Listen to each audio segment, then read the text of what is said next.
Welcome to the world of fast, easy, efficient cleaning with the Tennant Model 8300 Sweeper Scrubber. This video will give you a quick overview of the machine and its cleaning functions. It is presented in 5 sections: pre-operational checks, how it works, operating the machine, emptying and cleaning the machine, and post-operational checks.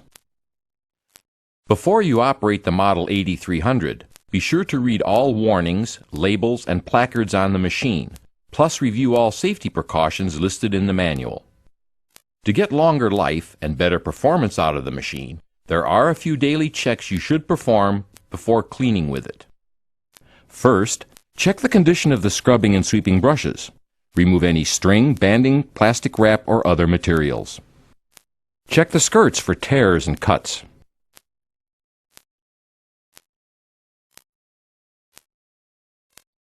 Check the solution tank, recovery tank, and detergent tank levels, and add water or detergent if necessary. Inspect the vacuum fan screen in the recovery tank and clean if needed. Check the vacuum hose and tube for obstructions.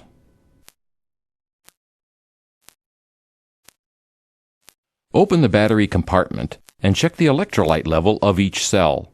If necessary, add enough distilled water to cover the plates in each cell.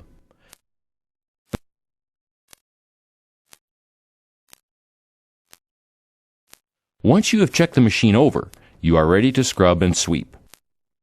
But before you do, it is helpful to understand how the machine works. The sweeping functions are performed in the front of the machine, and the scrubbing functions take place to the rear of the machine. First, let's look at the sweeping system. It is designed to pick up litter and debris before it gets caught in the brushes or squeegees. As the machine travels forward, a side brush throws debris from edges into the machine's path. Dual sweeping brushes work in tandem to hurl debris into a rust-proof hopper. Airborne dust is drawn through a highly efficient pleated dust filter, and clean air is exhausted. The scrubbing system works like this. A pump distributes solution from the solution tank to the floor. As the machine moves forward, disc or cylindrical brushes scrub the floor. As the rear squeegee passes over the dirty solution, a powerful vacuum system picks it up and deposits it in the recovery tank. The optional ES recycling system filters the solution and redistributes still active liquid to the floor for reuse. Before you start scrubbing, you need to fill the solution, recovery, and detergent tanks to their proper levels. Open the solution tank cover and fill it with water until it is about 3 inches below the tank opening. Then add the proper detergent. If your machine is equipped with an optional detergent tank, or if you have the ES option installed, you will have to fill the detergent tank.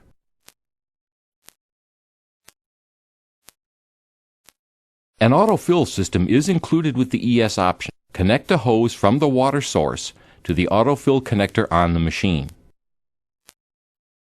The Model 8300 Sweeper Scrubber was designed for fast, easy sweeping and scrubbing with a minimum amount of training and experience. But if you've never operated the machine before, spend just a few minutes familiarizing yourself with its controls and operating the machine in an open area. First, sit in the seat and adjust it to a comfortable driving position. Adjust the steering wheel so it suits you. To start the machine, make sure the parking brake is on. Then turn the key switch all the way to the right and release it. Push the scrubbing and sweeping buttons.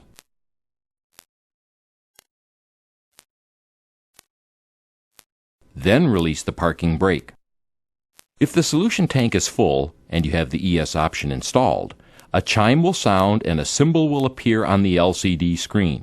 It will disappear once you start scrubbing.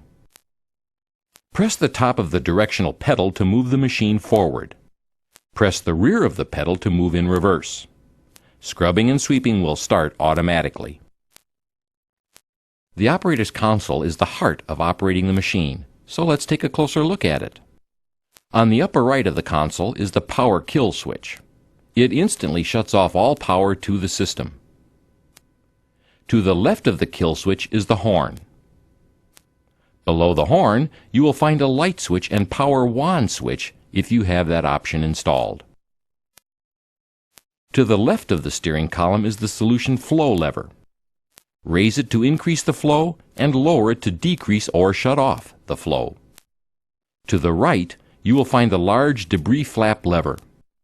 As you approach large debris, pull the flap lever for a few seconds to allow the debris to enter the hopper. On the left side of the operator's console is the LCD control panel that controls cleaning and diagnostic functions.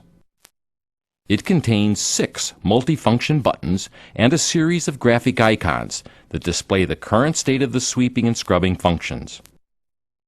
Pressing them changes the icons on the LCD screen according to the chosen function, so you can perform a variety of tasks. The 2 primary buttons at the top left and top right of the screen start the machine sweeping and scrubbing. The hour meter records and displays the number of hours the machine has been operated. In the upper center of the panel, you will find a battery discharge indicator. Charge the batteries when the vertical bars disappear. If you attempt to clean when this battery level has been reached, the sweeping and scrubbing systems will cease to function. There will be enough battery life for you to drive to a recharging station, however. You may have to reset a circuit breaker from time to time. They are located to the left of the operator. If a breaker continues to pop, service should be called. It is a snap to change and install the proper brush. On disc machines, the brushes release by pinching 2 levers together. To install new brushes, just slide them into position and lift them until they lock in place. It is also easy to change brushes if you have a cylindrical brush machine. Be sure to install the front brush with the tip of the V facing to the rear, and the rear brush so the V's tip is facing to the front of the machine. Review the diagram on the side of the brush assembly to be sure the brushes are properly installed. The Model 8300 is equipped with a special squeegee assembly that breaks away if you accidentally hit an obstruction. It is useful to know how to reattach the assembly, so let's go over the process. Loosen the wing nuts. Raise the rubber grommets that are just below the wing nuts until they touch the nuts. Slip the threaded shaft into the slots on the squeegee bracket, making sure that the rubber grommets are above the bracket and not below it. Next, fit the end of the squeegee assembly to the corner bracket and tighten the 2 main wing nuts snugly. Be sure they are fully tightened, or squeegee performance will suffer. To start scrubbing, adjust the solution flow lever to the desired flow rate. This dictates the amount of solution you apply to the floor. Generally, you need to lay down more solution for heavier grime and less solution for lighter needs. Next, press the scrubbing button located in the upper left corner of the control panel. When you start propelling forward, the brushes lower and turn on, the squeegees lower, the vacuum system turns on, and the solution flows to the scrub head. You can set the brushes to 3 levels, light, medium, and heavy, by holding the button down. 1, 2, or 3 arrows will appear indicating the level of down pressure you have chosen. A 4th, super scrub level is also available by pushing the button twice, quickly. It applies maximum pressure for 30 seconds. When the scrubbing button is activated, other icons appear on the screen and associated buttons become active. Rear squeegee up and down icons, an extended scrub icon if you have the option, and a detergent pump icon, also an option. Pushing the button next to each icon begins the associated function. On machines equipped with the standard Max Pro 1000, you will find an edge scrubbing button that extends the scrub head to clean close to walls and racking. The edge scrubbing icon will not appear if you have a Max Pro 1200 scrub head installed. The rear squeegee button controls the vacuum fan and the position of the rear squeegee. You can raise or lower the rear squeegee independently of the scrub head. Pressing the ES button turns the recycling system on and off if you have one installed. An optional detergent pump button controls the amount of detergent you apply to the floor. Press the button to activate detergent flow. For the most part, you will lay down solution, scrub, and pick up dirty water in a single automated pass. There may be times when you want to deep clean an especially grimy area. In that case, use a technique called double scrubbing. Here's how you do it. First, raise the side squeegees manually. Then push the squeegee button to raise the rear squeegee to the upright position.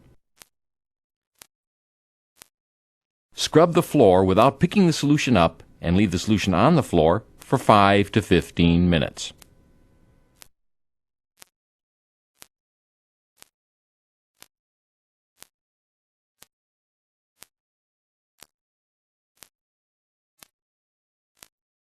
Manually lower the side squeegees. Lower the rear squeegee by pushing the squeegee down button. Then make a second pass to pick up the dirty solution.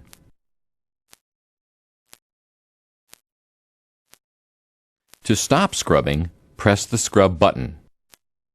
If you have an optional vacuum wand installed, you can clean in hard-to-reach places. Just attach it to the vacuum hose, apply solution to the area you want to clean, scrub, flip the head over, and vacuum up the dirty solution. Your Tennant Model 8300 has a sweeping system that is especially designed to allow sweeping and scrubbing simultaneously. You should use it while scrubbing in most cases. To activate the sweeping system, press the sweeping button.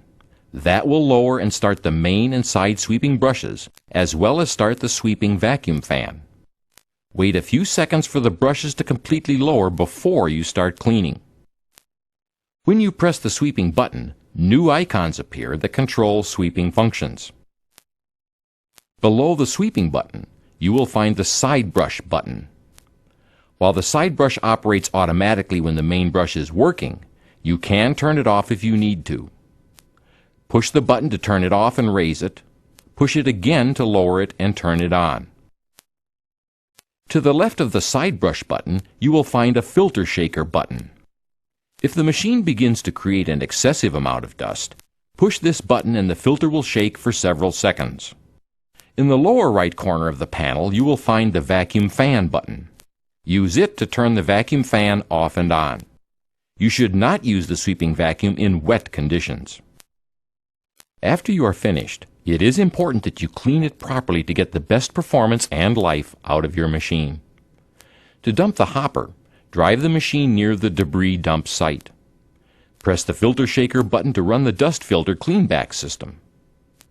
Push and hold the hopper raise button until the hopper stops. This is the low dump position. If you want to dump off a dock or on the ground, push and hold the hopper rollout button until the hopper is fully rotated forward and the contents are emptied.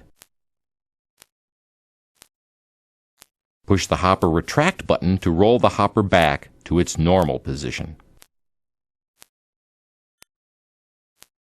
If you want to dump the hopper into a higher container, push and hold the hopper raise button again until the hopper is in the desired position. Drive the machine forward until the hopper is directly over the dump site. Roll the hopper forward by pushing and holding the hopper rollout button to dump the hopper. Once you have emptied the contents, push and hold the hopper retract button to tilt the hopper back to the upright position.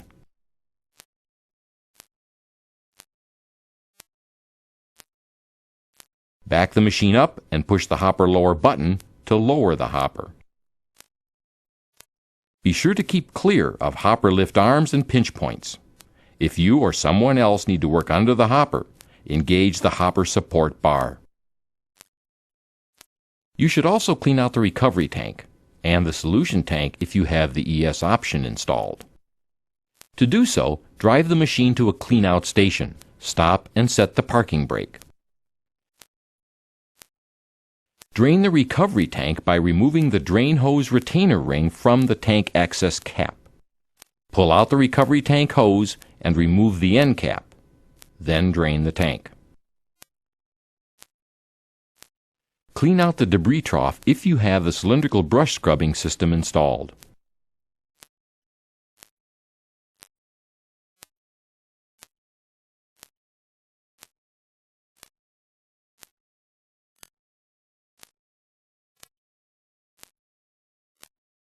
If the machine is equipped with the optional ES system, you may need to drain the solution tank. If you have positive solution control valves installed, just attach the extension hose, place the end in a suitable drainage area, and open the drainage valve on the rear of the machine. Once the tank or tanks have been drained, you should remove the drain hose and cap assembly from each tank and open the tank covers. Then flush the tanks through the openings and clean the vacuum screen under the recovery tank cover.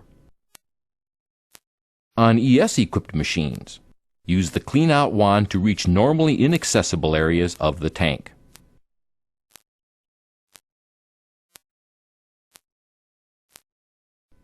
Next, reassemble the clean-out cap and hose assemblies and secure them on the tank openings.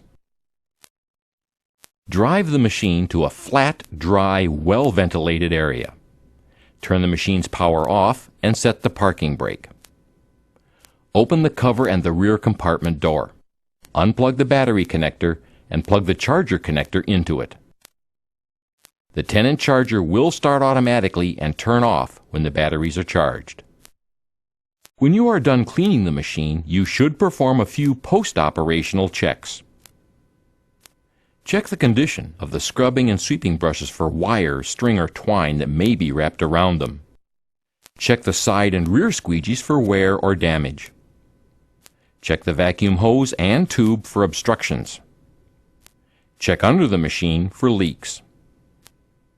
Make sure the parking brake is set and that the machine's key switch is in the off position. Performing the daily service checks and following the proper operating procedures will ensure that your machine will perform in top condition throughout its useful lifetime. You will find it cleans better, has fewer maintenance problems, effectively enhances your work environment, and we're sure you'll be happy with your Tennant Model 8300 sweeper scrubber for a long time.